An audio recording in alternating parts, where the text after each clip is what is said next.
ഹൈക്കമാൻഡിന് മുന്നിൽ രണ്ട് വഴികൾ മാത്രമാണ് ഉണ്ടായിരുന്നത്. ഒന്നുകിൽ പ്രതിപക്ഷ നേതാവ് വി ഡി സതീശനെ തള്ളിപ്പറയുക, അല്ലെങ്കിൽ കെ സുധാകരനെ തള്ളിപ്പറയുക. എളുപ്പം കെ സുധാകരനെ തള്ളിപ്പറയുക എന്നതായതുകൊണ്ട് ആ വഴി ഹൈക്കമാൻഡ് സ്വീകരിച്ചു. രണ്ടുപേരും കടുത്ത സമ്മർദ്ദമാണ് ഹൈക്കമാൻഡിന് മുന്നിൽ ചെലുത്തിയത്.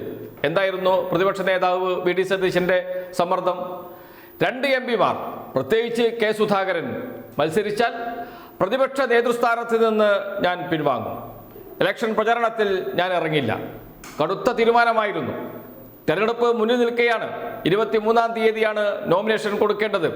അതിനു മുൻപ് ഇത്തരമൊരു കടുത്ത തീരുമാനത്തിലേക്ക് വി ഡി സതീശൻ പോയാൽ സ്വാഭാവികമായും കേരളത്തിലെ കോൺഗ്രസിന്റെ UDFന്റെ ഭാവി തന്നെ ഇല്ലാതാകും. പ്രതിപക്ഷ നേതാവാണ്. ഒരു തവണ കോൺഗ്രസ് സ്ക്രീനിംഗ് കമ്മിറ്റി യോഗത്തിൽ നിന്ന് പ്രതിപക്ഷ നേതാവ് വി ഡി സതീശൻ രോഷത്തോടെ ഇറങ്ങിപ്പോവുകയും ചെയ്തു. അല്പസമയത്തിന് ശേഷം തിരിച്ചു വരികയും ചെയ്തു. ഇതെല്ലാം മാധ്യമപ്രവർത്തകർ കാണുന്നുണ്ട്. രാജി എന്ന നിലപാടിൽ പ്രതിപക്ഷ നേതാവ് വി ഡി സതീശൻ ഉറച്ചു നിന്നപ്പോൾ മറ്റൊരു വഴിയില്ല ഹൈക്കമാൻഡിന്. സത്യത്തിൽ ഹൈക്കമാൻഡിനെ ബ്ലാക്ക്മെയിൽ ചെയ്ത് ഭീഷണിപ്പെടുത്തി നിർത്തുകയായിരുന്നു വി ഡി സതീശൻ എന്ന് വേണമെങ്കിൽ പറയാം. അങ്ങനെയാണ് കെ സുധാകരന് സീറ്റ് നൽകാതിരുന്നത്. രണ്ട് എംപിമാർക്ക്, കെ സുധാകരനും അതുപോലെ തന്നെ അടൂർ പ്രകാശിനും, കണ്ണൂരും കോന്നിയിലും സീറ്റ് നൽകാം, അവർക്ക് രണ്ടുപേർക്ക് ഇളവ് നൽകാം എന്ന പൊതു തീരുമാനത്തിൽ ഹൈക്കമാൻഡ് എത്തിയതായിരുന്നു. കെ സി വേണുഗോപാൽ ആ നിലപാടിനോടൊപ്പം നിൽക്കുകയും ചെയ്തിരുന്നു. പക്ഷേ രാത്രി ഏറെ വൈകി വലിയ സമ്മർദ്ദം പ്രതിപക്ഷ നേതാവ് വി ഡി സതീശൻ ചെലുത്തിയതോടുകൂടിയാണ് കോൺഗ്രസ് ഹൈക്കമാൻഡിന് പിൻവാങ്ങേണ്ടി വന്നത്.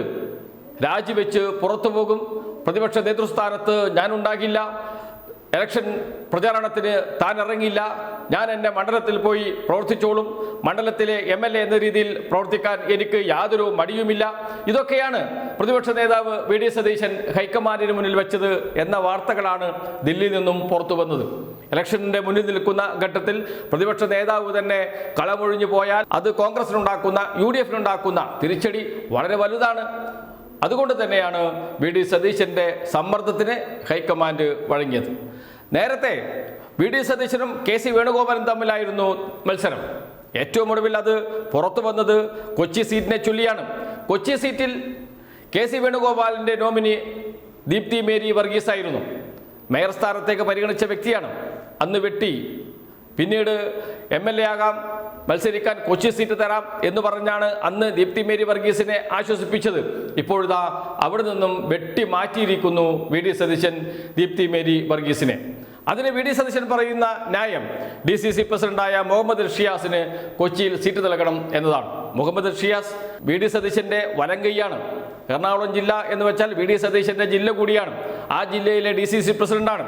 അങ്ങനെയുള്ള DCC പ്രസിഡന്റിന് കൊച്ചി സീറ്റ് നൽകണമെന്ന കടും പിടുത്തം വി ഡി സതീശൻ പിടിച്ചപ്പോൾ ഹൈക്കമാൻഡ് ആ നിലപാടിനോട് യോജിച്ചു.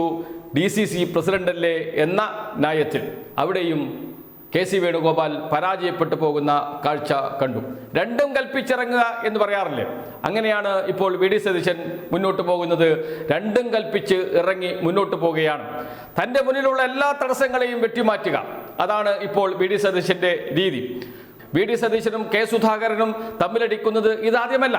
KPCC പ്രസിഡന്റായിരുന്നു കെ സുധാകരൻ. അദ്ദേഹത്തെ അവിടെ നിന്ന് മാറ്റാൻ ഹൈക്കമാൻഡിൽ ഏറ്റവും കൂടുതൽ സമ്മർദ്ദം ചെലുത്തിയത് വി ഡി സതീശനായിരുന്നു. അന്നും അദ്ദേഹം പുറത്തെടുത്ത പ്രധാന ആയുധം പ്രതിപക്ഷ നേതാവ് എന്ന സ്ഥാനം ഞാൻ ഒഴിയും, KPCC പ്രസിഡന്റുമായി യോജിച്ചു പോകാൻ കഴിയുന്നില്ല, KPCC പ്രസിഡന്റിനെ ആ സ്ഥാനത്ത് നിന്ന് മാറ്റണം, മാറ്റിയേ തീരൂ. അത്തരം ചർച്ചകൾ സജീവമായി കോൺഗ്രസിനകത്ത് നടന്നു. കെ സി വേണുഗോപാൽ കെ സുധാകരനോടൊപ്പം നിന്നു. ഹൈക്കമാൻഡിലെ ഏറ്റവും പ്രധാനപ്പെട്ട ആളാണല്ലോ കെ സി വേണുഗോപാൽ. കെ സി വേണുഗോപാൽ പിന്തുണച്ചിട്ട് പോലും നടന്നില്ല. വി ഡി സതീശന്റെ രാജി എന്ന ആയുധത്തിന് മുന്നിൽ പിടിച്ചു നിൽക്കാൻ കഴിഞ്ഞില്ല ഹൈക്കമാൻഡിന്. അങ്ങനെയാണ് കെ സുധാകരൻ പറയുന്ന ഒരാളെ KPCC പ്രസിഡന്റാക്കാം എന്ന നിലയിൽ അന്ന് KPCC പ്രസിഡന്റ് സ്ഥാനത്ത് നിന്ന് മാറ്റിയത് കെ സുധാകരനെ. നന്നായി അറിയാം കെ സുധാകരന് എനിക്കെതിരെ കളിച്ചത് വി ഡി സതീശനാണ് എന്ന്. അങ്ങനെയാണ് സണ്ണി ജോസഫിനെ കൊണ്ടുവന്നത്. ഒരു ഘട്ടം കഴിഞ്ഞപ്പോൾ സണ്ണി ജോസഫും വി ഡി സതീശനെ തള്ളിപ്പറയുന്ന ഘട്ടത്തിലേക്ക് എത്തി. അപ്പോൾ വി ഡി സതീശനും സണ്ണി ജോസഫും തമ്മിൽ കൊമ്പുകോർത്തു. പരസ്യമായി കൊമ്പുകോർത്തില്ല എങ്കിലും രഹസ്യമായി. അപ്പോഴും സണ്ണി ജോസഫിന് പിന്തുണ നൽകിയത് കെ സി വേണുഗോപാലായിരുന്നു. അങ്ങനെ കെ സി വേണുഗോപാലും വി.ഡി. സതീശനും തമ്മിലുള്ള പോര് അത് ഇന്ന് തുടങ്ങിയതല്ല, നേരത്തെ തുടങ്ങിയതാണ്. ആ പോര് മറികടക്കാൻ വി.ഡി. സതീശൻ ഉപയോഗിക്കുന്ന തുരുപ്പിച്ചീട്ട് എന്നത് മറ്റൊന്നുമായിരുന്നില്ല, രാജിയായിരുന്നു. പ്രതിപക്ഷ നേതൃസ്ഥാനത്ത് നിന്ന് ഞാൻ രാജിവെക്കും എന്നതായിരുന്നു. അതുതന്നെയാണ്, ആ ആയുധം തന്നെയാണ് ഇപ്പോഴും ഉപയോഗിച്ചത്. വി.ഡി. സതീശൻ